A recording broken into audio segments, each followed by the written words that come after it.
Hi, welcome back to Ask Andrew About Real Estate. Today I'd like to talk to you about should you get your real estate license. I'd like to share with you why I got my real estate license. I also like to share my experience after running various brokerages and offices and training agents. I'd like to share with you what types of people and talent sets do really well with their real estate license. I also want to go over pro versus part-time. So if you're going to do this full-time or just part-time. And then finally, I'm going to wrap it up with letting you know why you should not get your real estate license. So let's get into it.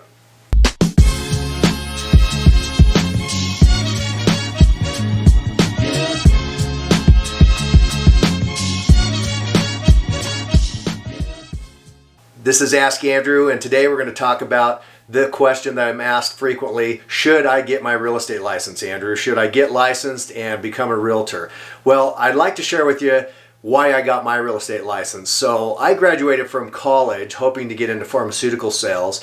I ended up in tech sales through my whole college career, and I was really looking forward to getting that 4-year degree, my bachelor's degree, and then finally ending up going and having a great career in pharmaceutical sales. Well, when I realized the most I would make is like $60,000 annually, maybe with some bonuses, I realized, man, this is not going to cut it. So you may not know this, but my family, my dad was a realtor. My dad-in-law ran a big real estate brokerage for 30 years, and he was actually the president of the National Association of Realtors in 2005. So I had real estate pretty heavily on both sides of my family, and during this whole time, I really just wanted to stay out of the family business. So it really hit home. I was doing tech sales, getting ready to graduate from college, and my father-in-law, who, as I mentioned, was going to be president in 2005 of the National Association of Realtors, was invited to take his whole family in 2001 back to a big real estate conference.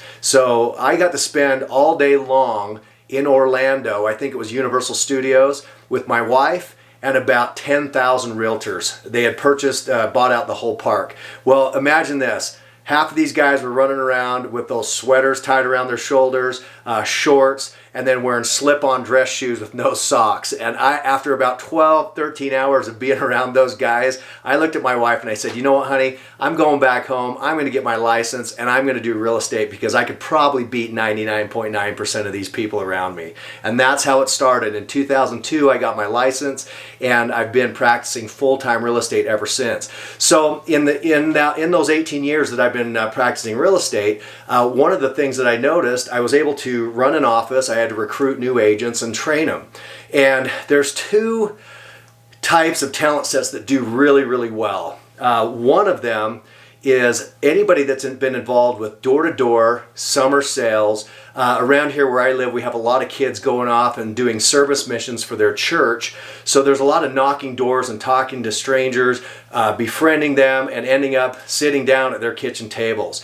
That type of talent set works really well in real estate. The other one, single moms and school teachers, people that can multitask. So those are some talent sets that I just see naturally, have a natural talent set that have what it takes to succeed in real estate. Finally, I want to kind of talk to you about part-time versus pro. When you go get a license, you've got to spend, here in my state of Utah, you've got to spend 120 hours licensing up. So 120 hours of learning. Then you've got to take a test. Then once you have your real estate license, if you want the full rights and privileges of being a realtor, you have to yet again pay a couple more fees and affiliate yourself with the Realtor Association. That's a national, the next level up. So there's licensee, realtor, and anybody that says there's a realtor is a member of the Salt Lake Board or local board of realtors, which is nationally a big organization nationally. So the reason I bring that up is there's all these fees associated with it. It might cost you $1,000 just to get licensed up with all your schooling, and then another $1,000 on top of that just to stay as an active realtor. So if that's what you're going to do, then you've got to say, I've got to at least make that make that money back this year, because this is annually that you'll have at least $1,000 to stay in the business with your licensing and fees, etc.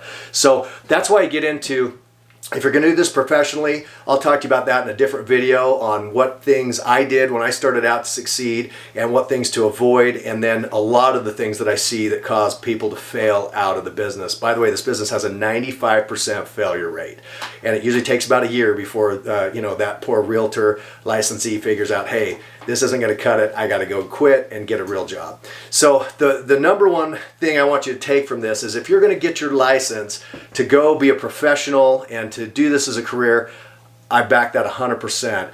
What I would recommend you strongly reconsider, if you're going to get your license just to do one deal for yourself because you want to go buy your new construction home, or you want to do a couple deals for family members, maybe I'm talking 3 deals over 2 or 3 years, I would strongly advise you to look into some other way to figure out some savings in that, just to save real estate commission or to get a kickback on the home that you're going to purchase for yourself. I'll leave you with this. Buyers have all the risk in real estate, and if you're going to represent yourself as a buyer, you're going to cover all your own risk.